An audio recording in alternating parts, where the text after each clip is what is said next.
लग्नासाठी नवीन नव्हे तर भाड्याने ड्रेस घेण्याचा ट्रेंड वाढला। 1000 रुपयात होतोय काम।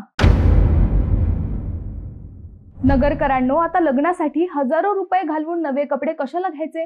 आता नवरा नवरीसाठी भाडे तत्वावर अगदी काही हजारात नवे कपडे मिळतायत। नव्या कपड्यांऐवजी आता चक्क भाड्याचे कपडे घालून मिरवण्याचा ट्रेंड सुरू झालाय। दुकानात नव्या शेरवानीची किंमत 4000 ते 25000 रुपये आहे।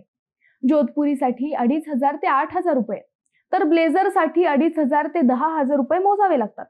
तर हेच कपडे भाड्याने घेतल्यास ब्लेझर 1000 ते 1500, तर शेरवानी अवघ्या 2500 येते, तीही अगदी ब्रँडेड।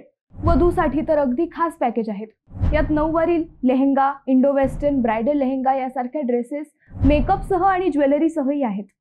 हे सगळं नवीन घ्यायचं म्हटलं तर 25 ते 30,000 लागतील, पण भाडे तत्वावर अवघ्या 6000 पर्यंत हे सगळं येऊन जातंय। नगरकरांनो, या नव्या ट्रेंड बद्दल तुम्हाला काय वाटतं? कमेंट करून नक्की सांगा।